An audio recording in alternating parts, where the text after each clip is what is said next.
28 फरवरी 2026 सुबह के 4:17।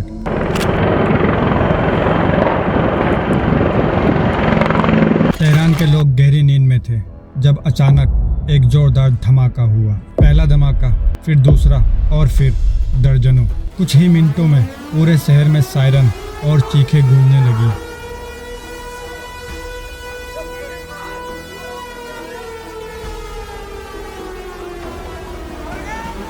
आसमान में आग के गोले, जमीन पर गिरती इमारतें और लोग अपनी जान बचाने के लिए सड़कों पर भाग रहे थे। लेकिन सबसे बड़ा झटका तब लगा जब खबर आई कि ईरान के सुप्रीम लीडर अली खामनाई इस हमले में मारे जा चुके हैं। Stealth fighter jet, cross missile और स्टील्थ गाइड वेपन का इस्तेमाल किया गया था। कई मिलिट्री एक्सपर्ट्स के मुताबिक इस ऑपरेशन के साथ एक मसवी साइबर अटैक भी लॉन्च किया गया था,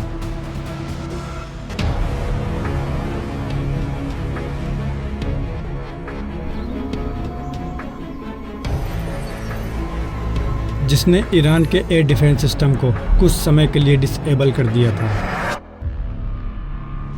तेहरान, नेतांज, फोर्डो, इन जैसे कई अहम ठिकानों पर एक साथ हमला किया गया था। इस खौफनाक ऑपरेशन का नाम था ऑपरेशन एपिक फ्यूरी।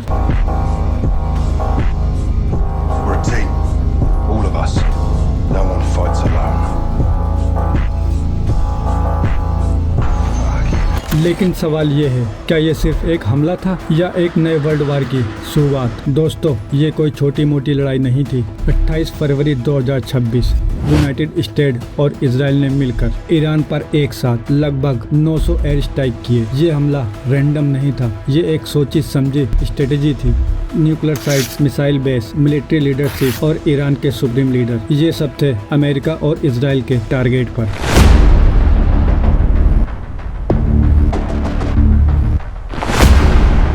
ये सब अचानक नहीं हुआ था, सालों से टेंशन बढ़ रही थी। ईरान का न्यूक्लियर प्रोग्राम और बैलिस्टिक मिसाइल, और सबसे बड़ी बात 2015 में JCPOA एक न्यूक्लियर डील थी। ईरान अपने न्यूक्लियर प्रोग्राम को लिमिटेड करता और बदले में उस पर लगे सैंक्शन हटा दिए जाते। लेकिन 2018 में डोनाल्ड ट्रंप ने अमेरिका को इस डील से निकाल लिया।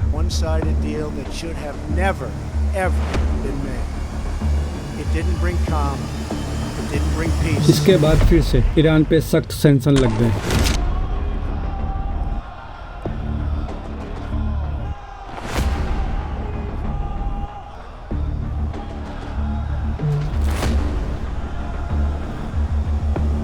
और धीरे धीरे ईरान ने भी डील की शर्तें तोड़ना शुरू कर दी। खामनाई की मौत के बाद ईरान ने तुरंत फैसला लिया। मुज्तबा खामनाई को नया सुप्रीम लीडर बना दिया गया। शुरू में अली लरजानी ने जिम्मेदारी संभाली, लेकिन जब वो भी मार दिए गए तो ईरान खामोश नहीं बैठा और फिर शुरू हुए हमले।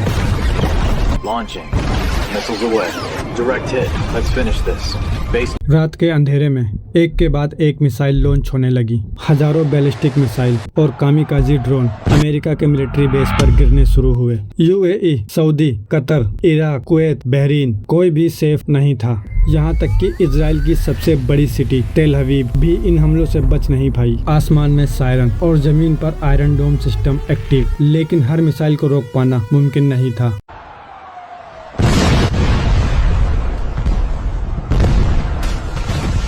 ये कोई आम जंग नहीं थी, ये एक ऐसी आग थी जिसने पूरे मिडिल ईस्ट को जला दिया।